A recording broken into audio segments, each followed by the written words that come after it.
Hello, everybody, and welcome to the Dissecting Fiction podcast. I'm Vinny Murphy. And I'm Christian Cutlick. And today we're going to talk about the DC Fandome, which wrapped up this past weekend. We had planned to talk about DC Fandome.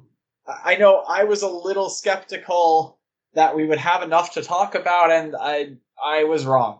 Well, originally I planned, I didn't think they would announce as much as they actually did. There were rumors about, the Suicide Squad trailer, the Justice League Snyder Cut stuff, but then they announced a lot more other stuff too about what they're planning to do in the future with, Batman and several other low-key characters that I'm quite excited about. Yeah, it's pretty interesting. We're going to do our best to kind of go in the order that things were announced.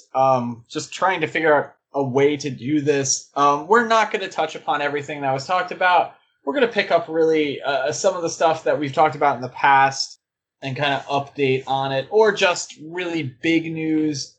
There were a ton of panels. There were even more panels off of the Hall of Heroes, which is what people were primarily watching. I think we're pretty much sticking to that Hall of Heroes line. Some of the stuff is now starting to pop up online, even though they said it wasn't going to.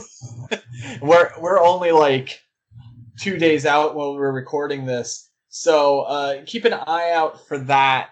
A few of the panels that they said were exclusive and would only be up for the 24 hours are now up in different places. So I think they had a big enough success, and they're not as concerned anymore about keeping it controlled. It'd be interesting to see in the future what they do. We'll probably talk about that a little bit too. But let's hit the ground running with this.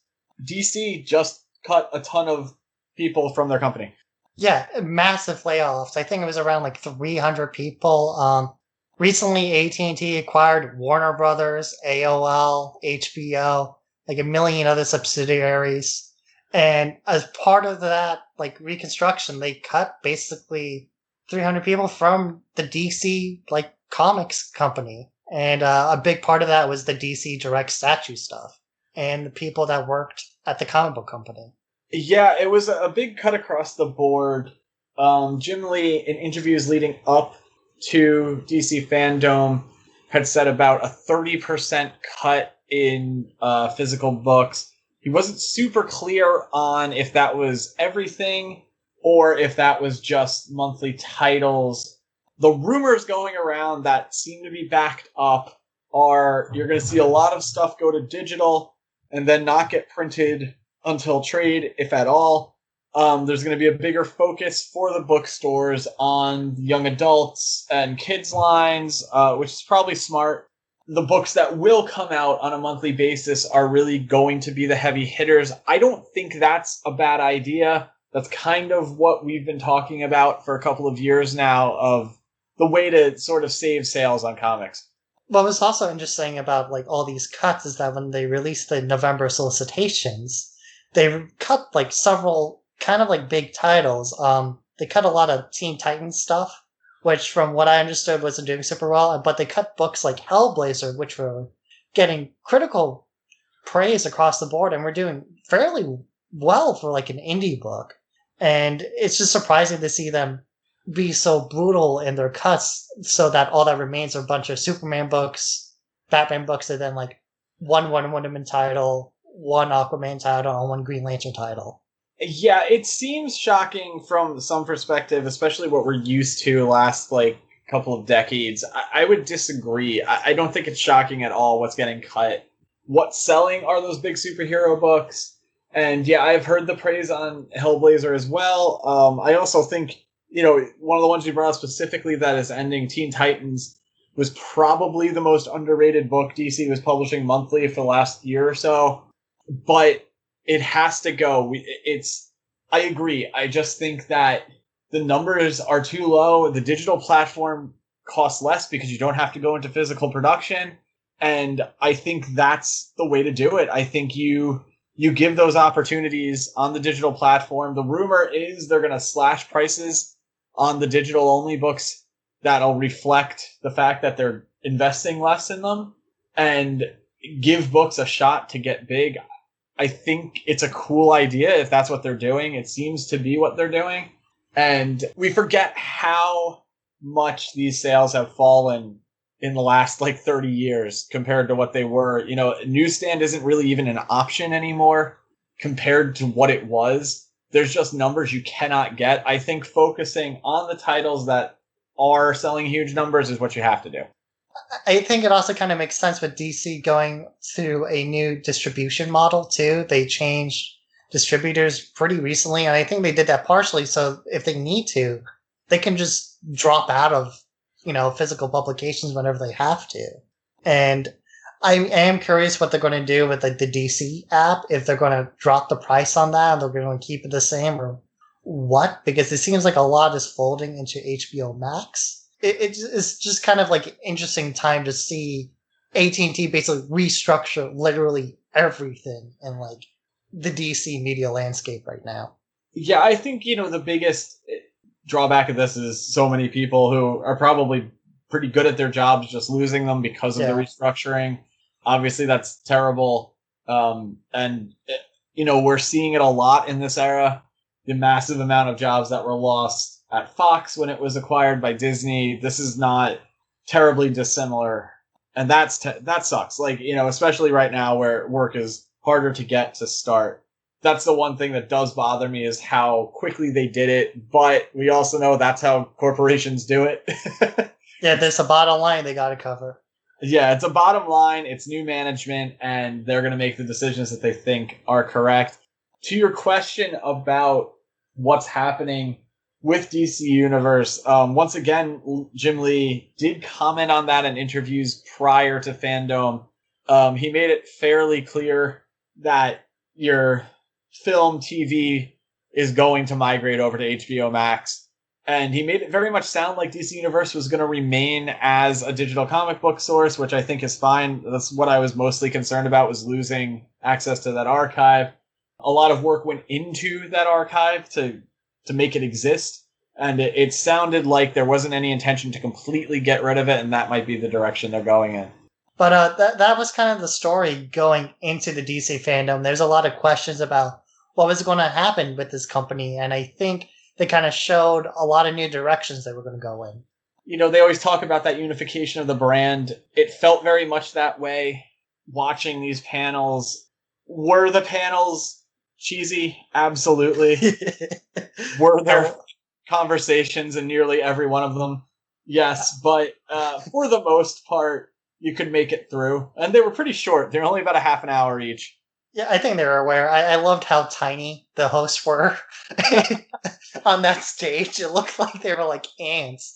And they were in this giant globe they were walking on. It's just like, what an awkward green screen. But, they made it relatively painless when they went to all those Zoom interviews they had with a bunch of famous people.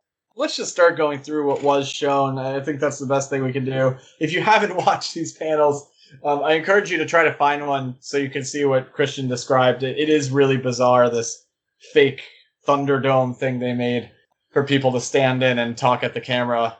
The show led off with a Wonder Woman 1984 panel. And I'm going to say this once because it's going to be the given for every panel. About the first 20 minutes of the half an hour are just a bunch of chatter. And then they did show a new Wonder Woman trailer. Nothing too revolutionary compared to the trailers we already got. That movie was pretty close to coming out. But we do get to see Cheetah. Yeah, Cheetah looked cool.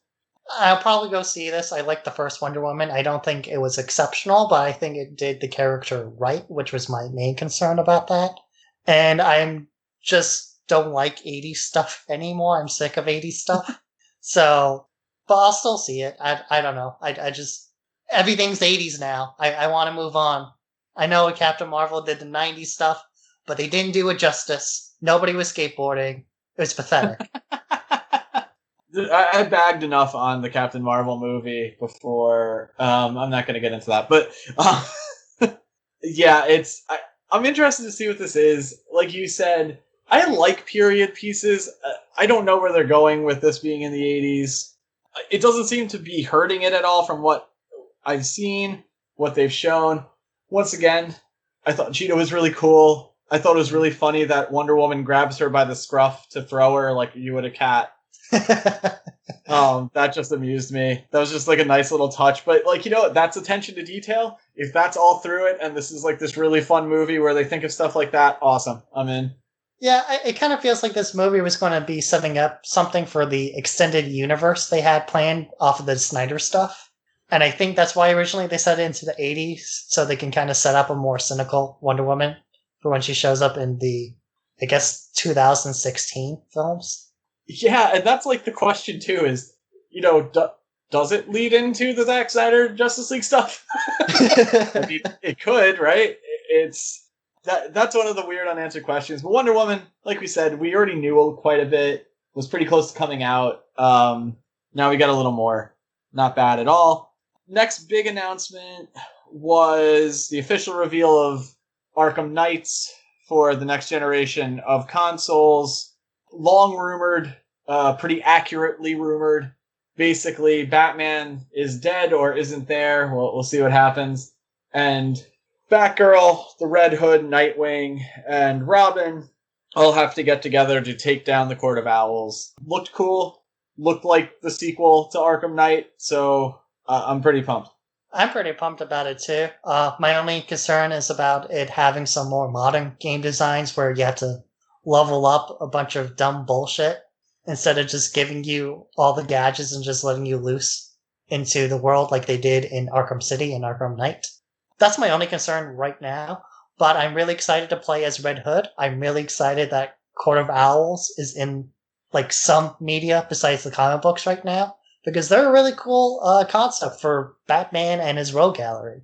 I think it's cool. I thought that I know there was a lot of bugs early on, but I thought Arkham Origins, which Montreal also developed, was really underrated. Once it was kind of patched up, I thought the multiplayer in that was super cool and something that almost no one talked about. In this, they made it clear that you can play multiplayer or you can play on your own. I'm hoping they keep some of their skill from that in there. I'm excited about the upgrading system they show in the trailer and then the gameplay footage that followed that. You'll start at what are the contemporary costumes for each of the characters, but as you go through, I don't know if you earn new things, if you find them, but they showed very different looking versions of the characters in the gameplay, so I'm pretty pumped about customizing my Robin. Yeah, I want to be customizing my Red Hood. I want to get all his leather jackets. Every leather jacket you can wear. Every variation on a red domed helmet you can have. But exciting stuff. Couple of brief notes from the Sandman panel. They did talk a lot about the Audible drama that you can download right now. I've heard it's quite good. I haven't listened to it yet. The one big thing that Neil Gaiman dropped was that the Netflix show, which they are currently back to casting, will not be set in the 80s and will be a contemporary interpretation of the comic. That's what I was excited for too, because they did recently relaunch like Lucifer the Dreaming, Hellraiser as all part of the Sandman universe, and I think you can kind of get some really cool urban fantasy stuff. And I think when Neil Gaiman originally wrote Sandman, he meant it to be like a contemporary tale that can evolve over time. And that's almost the entire point of the Sandman books, is that stories evolve over time. And I'm glad they're making that change, because I think that's an important thematic thing to do instead of just constantly recycling old comic books. Can speak a little bit about the Audible drama. I do like it just because I do like the Sandman comics quite a lot. It is slightly overproduced. There's a lot of like sound effects and stuff, which I don't think you exactly need. But it's a comfy listen, and I like that. Here is my biggest nerd confession. I have read very little of Neil Gaiman's Sandman. Oh. I know. Imagine, I started reading comics in the 90s. I'm like a pariah. At the time, I wasn't super into it. I tended to lean, a word that we used in another episode that'll be coming up quite a bit, to quirky over cerebral in that era. So I went more Morrison than I went Gaiman. So I actually may listen to it, and it'll be fresh to me, which might provide the rare experience that I don't usually get, where I get to see something adapted from a comic that I don't know what's going to happen. They adapt like the first 10 issues or so, which are the best introduction for the same main character in the universe. And I'm going to say something now in the middle of this episode, and people can probably figure out when. Well, they'll know because we already said when we were recording it. Something just popped up that's a little bit of a surprise that I'm going to keep as a surprise for you until the end of this episode, Christian. Oh, I'm nervous now. After Sandman panel, they did what they called Multiverse 101. Not much announced here, aside from the fact that you had the big guns, DC, in all divisions basically saying, we're going to tell whatever stories we want on whatever platforms we want, without worrying about characters appearing in multiple stories. They did not go further than that. A lot of people theorized they were going to formally lay out a bunch of different Earths. They basically said they didn't need to do that in the panel. I have a feeling they're going to down the road, but I think that's cool. I think, the ability for any character to show up anywhere is much more fun, especially in this era where everyone can look on Wikipedia and see who could potentially show up. Yeah, I think so too. That's kind of a problem I've had with Marvel, is that every character kind of feels the same after a while.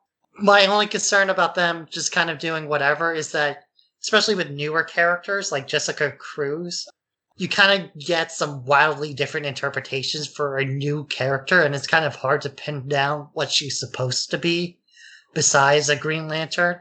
That's my only concern, but for I can deal with having 10 different interpretations of Batgirl. She's been around forever. I know what she's supposed to be like. Yeah, and I think that's the strength of a good character that we're learning in this era is you have that character's core, and there are a million ways to look at it, and if those ways are well crafted, you don't have much to worry about. Batman being the primary example. We'll talk about that more when we get to that panel too. Up next was the Flash panel. A lot of what we already knew, dealing with the multiverse, kind of a Flashpoint story, probably modified quite a bit.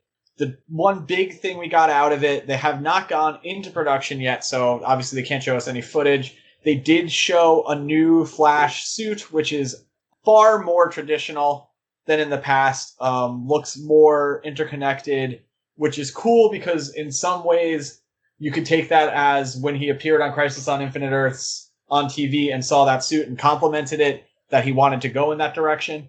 They also mentioned that that suit is created by Batman, not being hyper-specific, but if you looked in the background of the official art, it was very clearly a 1989 Batman. Whether that means we're getting Keaton back in the suit is a question.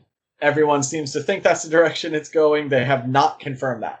No, but there's been a lot of rumors, speculation too, that Keaton might show up in some form. He might not show up in the suit, but he might show up as a Bruce Wayne or something. I don't necessarily need Michael Keaton back. I don't think he was like an exceptional Batman or anything. I don't really need any actors back as Batman. I think the character kind of stands outside of the actors that have portrayed him. What's interesting you say that too, though, is because Affleck is confirmed back. That was not done at the panel. In an interview right before Fandome, Andy Muschietti, the director, confirmed that Ben Affleck's Batman will return in the movie. There was some chatter that he's not going to be in the suit either. That it may just be as Bruce Wayne. Where you could start to maybe see some parallels to Flashpoint is there. If, he's going to have some kind of interaction with Keaton. That's the easy thing to theorize. It's been part of the rumors, but it's also one of those rumors that's so obvious that I don't know if that holds any real water to what's going on. But yeah, not much on the Flash. Looks like it's going to be maybe a little goofy, as the star and the director seem to be, which I think is fine. Yeah, I'm fine with lighthearted stuff now.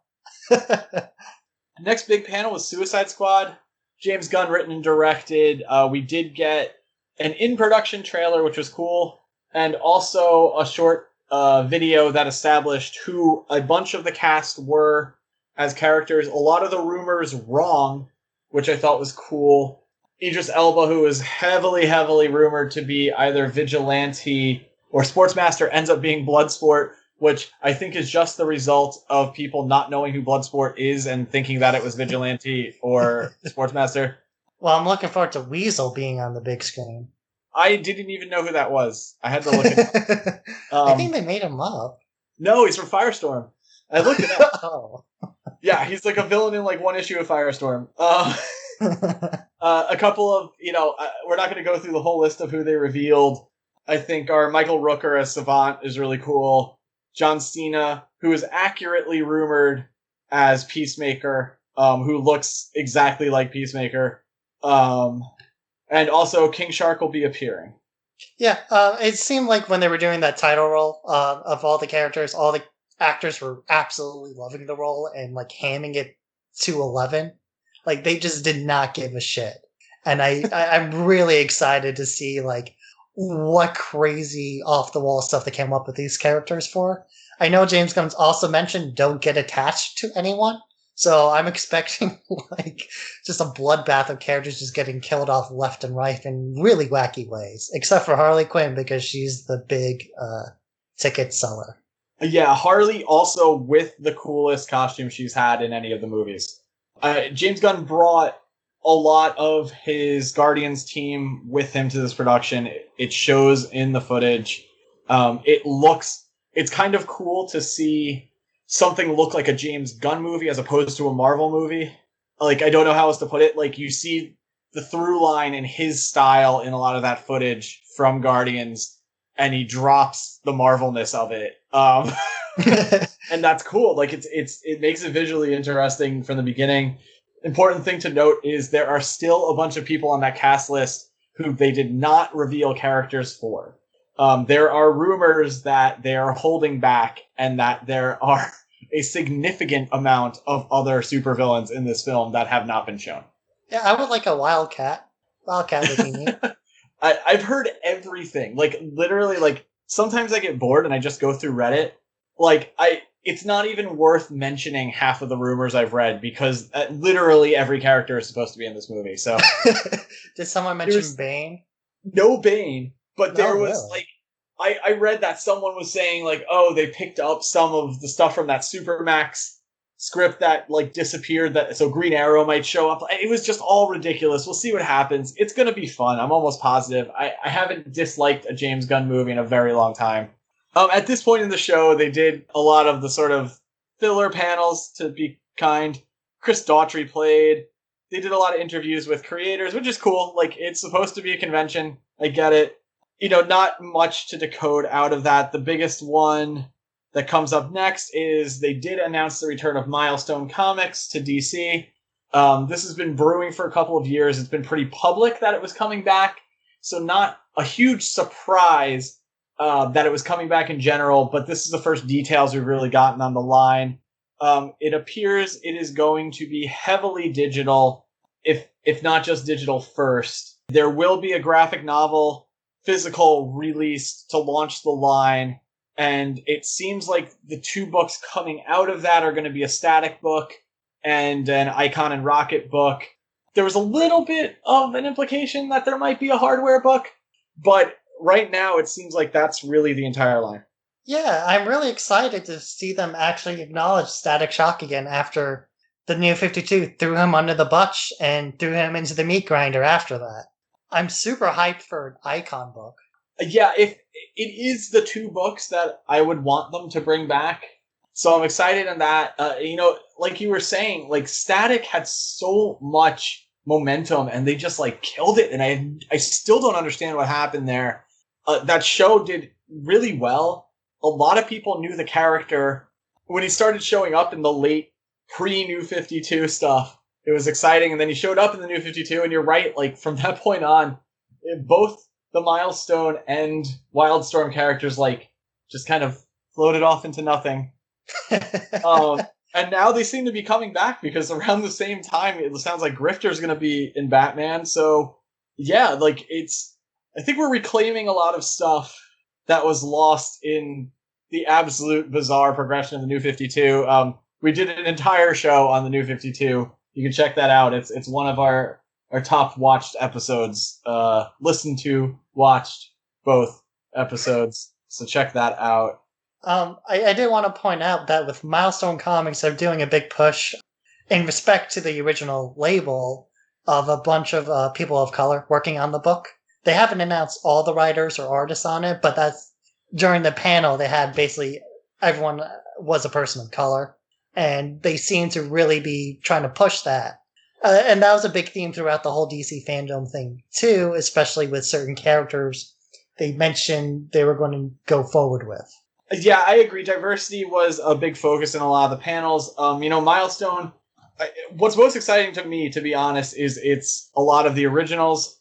Dennis Cohen apparently was not supposed to draw the Icon and Rocket book, and then someone dropped out. They wouldn't say who, or like something came up and they couldn't do it, so it didn't end up happening. So he took it over, and they're not saying who's working on Static.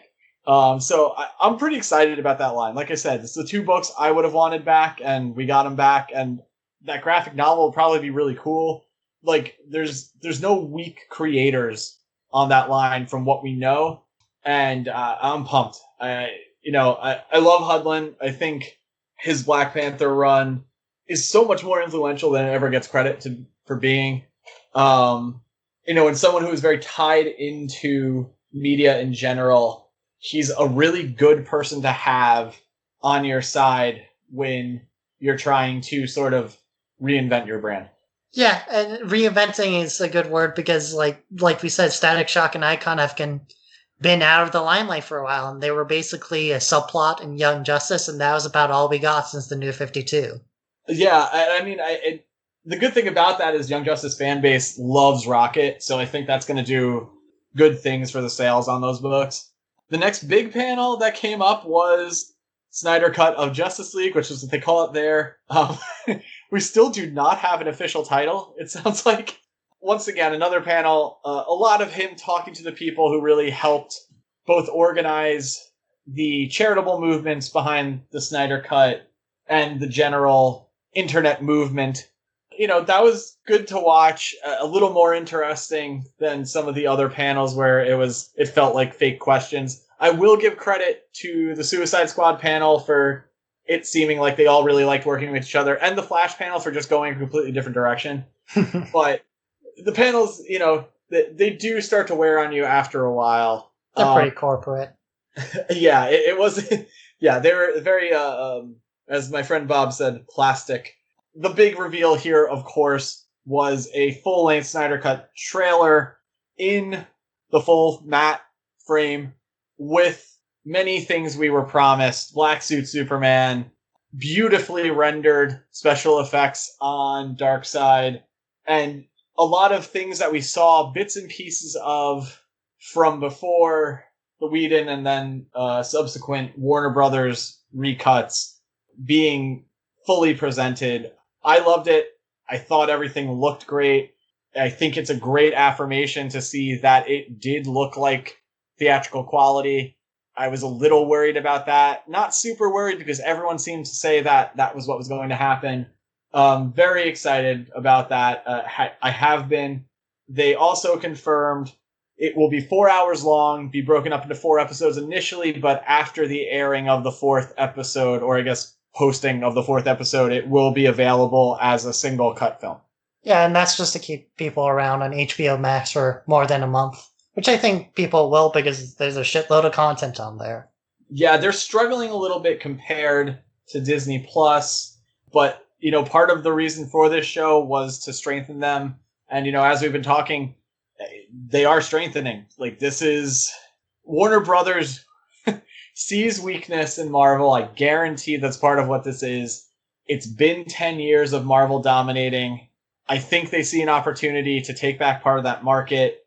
The market they seem to be aiming for is a little older, and I think it's working. Well, I also think with how rigid Marvel scheduling has been and how rigid their world building is, and DC going, hey, let's just do whatever we want, I think that gives them a lot more flexibility to come out with movies more frequently of a different variety and hit different audiences all at once. Yeah, I would agree with that as well. A couple of things that were kind of givens. The returning television shows, Flash, Titans, all like confirming seasons. Black Adam, interesting panel. They cut together a trailer from concept art, which was kind of cool. Setting up Black Adam, having The Rock narrate over it. They also confirmed what was also heavily rumored, that you're essentially going to get a JSA in the film. If not specifically named so, it seems like they might be. The Rock also hinted at some kind of intervention from Superman, and these same rumors have indicated him and Cavill have a really good relationship. It seems like that's probably going to be the Superman.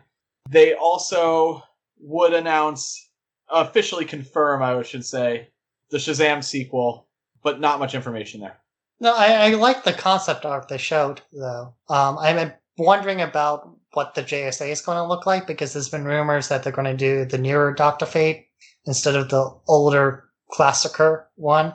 But, Black Adam's a cool character, and I would like to see him punch people on screen. Yeah, and, they confirmed that kind of time jump type thing in the teaser they did use, where, Black Adam's going to start off in an ancient period and come into modern times. So we may get multiple Dr. Fates. Almost absolutely, that's going to be part of the plot for Hawkman, is the reincarnation angle. I'm excited, but, it wasn't like we got to see all that much. No. Next big one was Suicide Squad, Kill the Justice League. That's the next game from Rocksteady, who had done most of the Arkham series. A plot being, for some reason, the Justice League are evil and the Suicide Squad are sent to kill them. No gameplay shown because the game's not even coming out to 2022. I thought that was a little disappointing. I felt like they should have just let Arkham Knights have the spotlight at that point. They didn't really have much to show. They had the one cinematic, which was fine, but it felt long because you weren't getting to see any of the game. Yeah, I also think it might be some kind of Injustice-related thing, too. Probably not directly, but maybe references here and there. But it is disappointing to not really see anything, because I do love all the Rocksteady Batman games. I almost bought the trilogy over the weekend because of all this. Brought back fond memories of that game. Yeah, no, Rocksteady definitely I have a lot of confidence in. Like I said, though, I just felt like kind of a letdown of an announcement as far as for video games. Because, at movies you get to learn something 2 years out. That's really cool. Like video games, it's like, oh, okay, it's not done. It's going to be completely different because, still they're in concept phase at that point. Yeah, for all we know, these designs aren't locked. Yeah. Even the gameplay on Arkham Knights, they said was pre-alpha. It just seems too far out to bother. And like I said, I kind of didn't like that. I felt like they took a little thunder away from Arkham Knights when Arkham Knights looked really great. Last major panel of the show, and they knew what they were ending on, was Matt Reeves, the Batman reveal. I thought absolutely stunning trailer for something that they shot like a quarter of.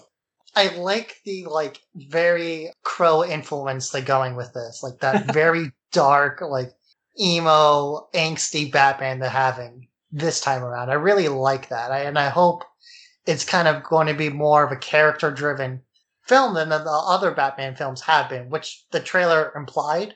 But again, it's just a trailer, and they did reveal it is the Riddler. I was worried it was going to be the Joker again, which I'm happy about because I don't need another Joker. Yeah, I mean, we'll get another Joker. It's well, they'll probably have him show up and be like, "Hey, he kind of looks like the Joker, doesn't he? I hope he doesn't turn evil." Yeah, I really enjoyed it for a lot of the same reasons you did.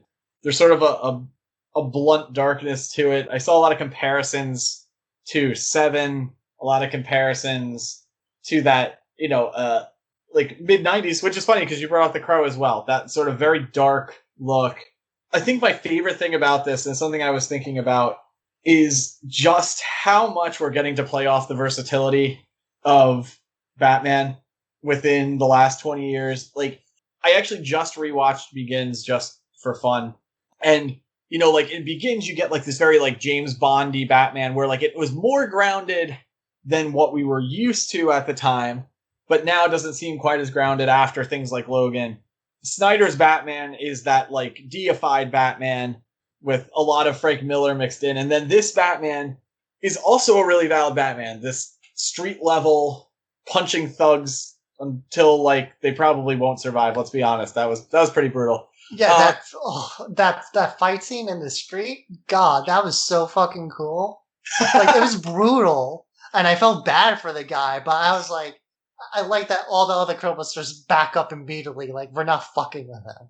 Like, that's the fear. Like, that's really cool that they made by this Patterson Batman.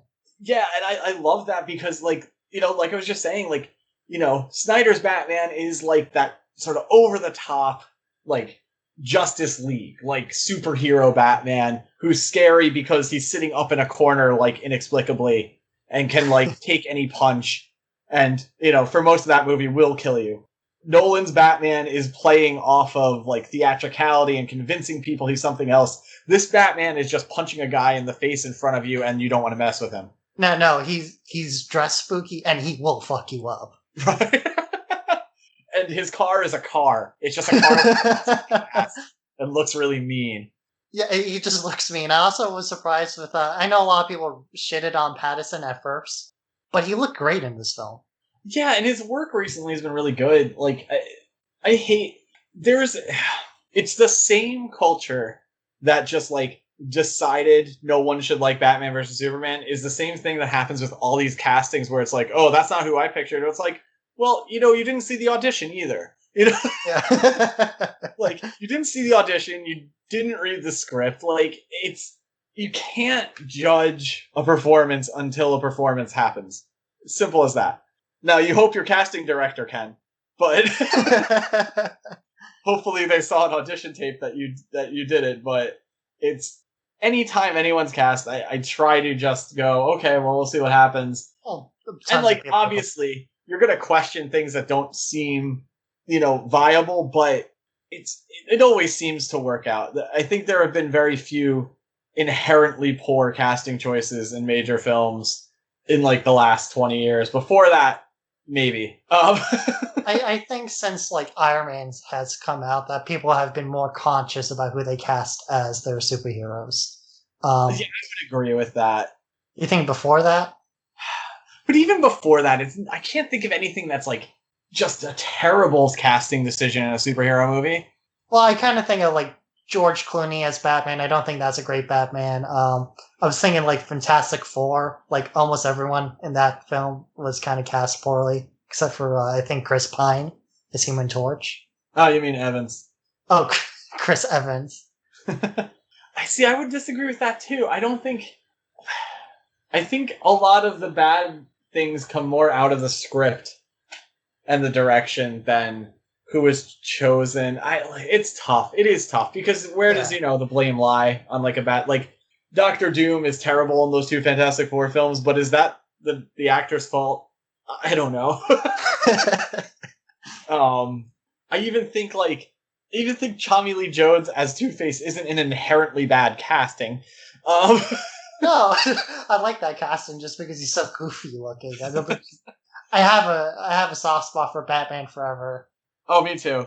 We should do a show on Batman Forever since we both like it, and, like, people would just hate us. But that brings us to the end of the show, and we were, as we alluded to at the beginning of this, we want to talk about what we think the future of DC Fandome is going to be and where they're going to go with it. But this is what I was referring to, Christian, when I said, oh, something popped up as we're recording this. They just announced the second DC Fandome. Oh, yeah, in September, right? Yep, mid-September. It has a title, which is Explore the Multiverse. So I guess we are getting that explanation. That's kind of what we were both talking about before anyway, is this format works really well. It kind of takes away their need to go make other people money at events, and they get to have complete control how things are announced. The reaction to this was really positive. I think the one thing people complained about most is that you couldn't stream it off of, like, YouTube or something that was easier to kind of get on your television. I agree with that, especially with the way the format ended up breaking down. They also registered a couple of other fandom names. Mortal Kombat, I believe, was one. And I think Looney Tunes, which would make sense with the upcoming new Space Jam and all the projects they've been doing with that. I think they found something that works, and I think they're going to stick with it, and I think we're going to get a fandom. I don't think in this rapid of a succession forever, but I would not doubt it at all if we get one every 3 months or something. I think this was a test run for them to kind of be like, well, does this work? Can we even do this in this state of the world? And they found out they can, and it works pretty well, and it got fans engaged the way they wanted to. I have a feeling the next fandom is going to be a lot of like them announcing cartoons, maybe Young Justice season 4, maybe Harley Quinn season 3, things like that. Because this was just supposed to be their big blowout, like, here's our biggest films for like the next 2 years. Right. And I think, we had talked about this in the context of really attacking Marvel while they're kind of down.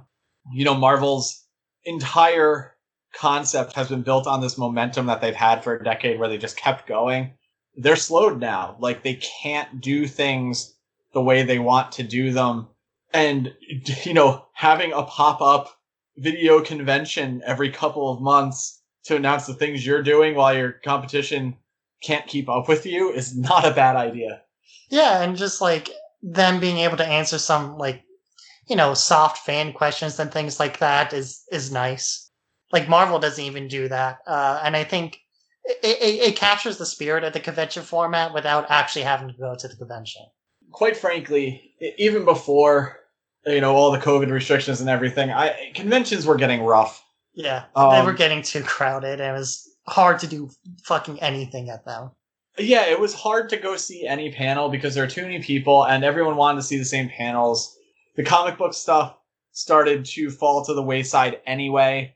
I'm kind of hoping maybe in future fandomes that we do get more comic book centric panels put on a bigger pedestal. Obviously, like you were saying, this was the blowout. This was them, they essentially showed things from their 4 biggest releases, all got big spotlights, all got a ton of attention. That worked. From this point on, I think you're right. It's going to be a little slower. Maybe like one big bomb dropped every fandom, and then, some other interesting stuff dropped. But it is interesting. Like, what if this is how they drop trailers now? Like, what if you're waiting for the next fandom because you're going to get something? Well, it used to be they would just drop it out of the blue. I definitely prefer this format. I don't like waiting the whole day, but like now I can anticipate something instead of just being like, oh, I guess something's randomly going to pop up alongside 6 other trailers and things like that. Right. Yeah, I think it is a really good idea. Like I said, a little bit of access, like expanding access to it, I think is the one thing they probably can do.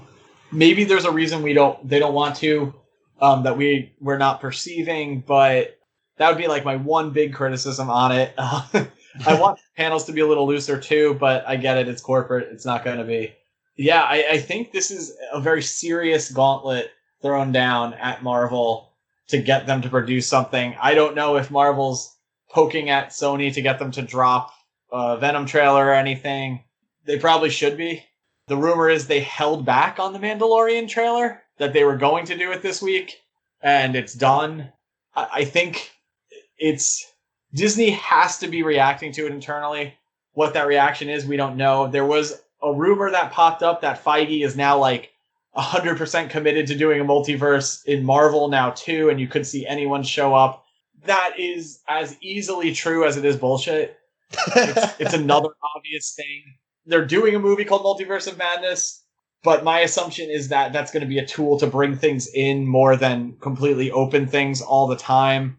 What do you think on that? There also, a week before this, I watched on Disney Plus, they're exploring the Marvel Universe thing, where they kind of talk about their upcoming projects. And they talked about, What If, Doctor Strange, and a bunch of other titles. And I don't think they're going to do a multiverse. I think if they kind of pinned it down correctly, that Marvel's core strength in their cinematic universe right now is like how tightly controlled it is. They basically, everything kind of works in it except for like maybe the Inhumans, but nobody wanted to do that except for one person anyway, which was Ron Perlman.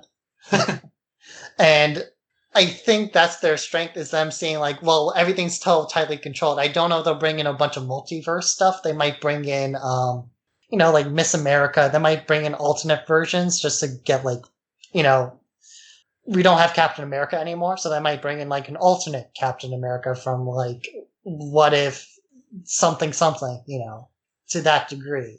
But I don't think it's going to be as wild as DC's doing, where, even though technically, like, Suicide Squad and Wonder Woman 1984 are part of the Snyderverse, they're kind of also not, and it doesn't really matter.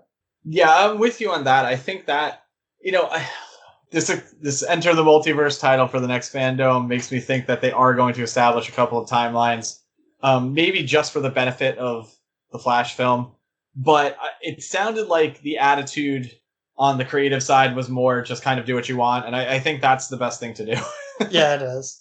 I did want to bring up one thing we did kind of breeze over, is that they announced some new Batman comic book stuff in the future, and that it's rumored that Lucian Fox might be the new Batman, because they have a screenwriter who wrote 12 Years a Slave writing Batman, and he said there's a more than 60% chance that the next Batman is going to be black.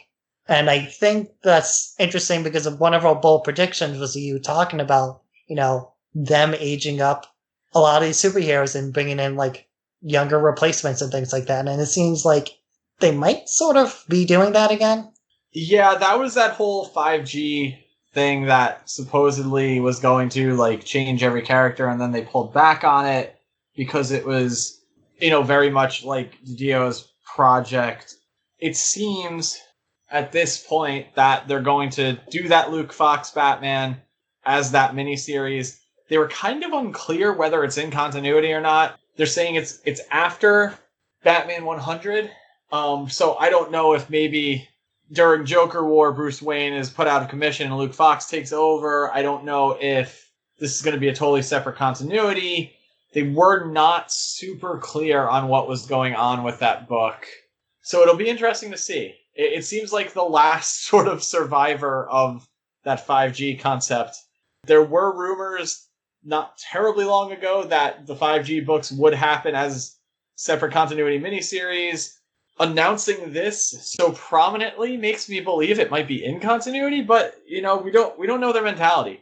And the fact that Miles Morales was launched in not the prime continuity, they might be kind of doing the same kind of testing. As all right, do people want this character? Yeah, that's more of a Marvel method, I think, too, is that they'll kind of just throw in a character and see what happens. But for DC, usually they just prop them up in a book and see what happens. Or most of the time, a lot of their new characters have come from the TV shows. Right. Aqualad from Young Justice is now in the comics, but he was made for Young Justice. Or Harley Quinn was made for the Batman animated show. That kind of seems is DC's prerogatives, that they don't always have a tight control over the comics, but they'll allow the other mediums to kind of influence the comics. Yeah, I would agree with that. It's going to be interesting. It's just, the one thing that does throw me is it's not happening in Batman. It's not happening in Detective. It's going to be its own mini that, as of yet, doesn't have a title. We'll see what happens. It'll be interesting. Interesting times, for DC as Fandome, really accentuated, really great sort of PR move after that sort of massacre. Everyone got excited. I'm excited. And, I'm equally interested to see what counterpunch Marvel throws, if any. If they go that quiet route, we might not even know anything until next year. We'll see what happens.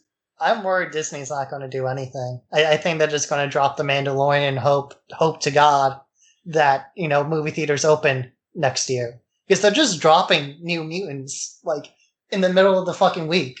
And it's all right, you could have put it on Disney Plus where people would actually watch it, but I think they're just trying to, get rid of their movies. They're just sitting on these. Yeah, I'm lucky to have a couple of drive-in options for New Mutants, because I do want to go see it. But I think that wraps up this unexpectedly vibrant and full analysis of DC Fandome. I know I was only expecting to talk about 2 trailers or something. If you want to keep following our content, you can find us pretty much anywhere on relevant social media, and Vero, because, we're old school Snyder Cut folk. Just type in Dissecting Fiction into Google. We'll pop up. If you're looking for some toys and collectibles, check out ToyStoreGuide.com. All of those independent businesses really need your help these days, and some great stores on there. Don't forget about your local comic shops, restaurants, record stores as well. Anything you want to add? Check out The Dark Ones by Vault Comics. It's coming out, I think, sometime in the next 2 weeks. It is a graphic novel, and it is kind of a subversion of the Chosen One tale written by a pretty well-respected fantasy author. And I ordered it a while ago. I got the PDF of it, and it is a cool book. And I would recommend people read it. There you have it. Also, call to action, right? Be sure to share, like, subscribe, tell all your friends over a socially distanced dinner about our show. You know what to do. I don't have to patronize you on that. But I'm Vinny Murphy. I'm Christian Cutlick. And thanks for listening.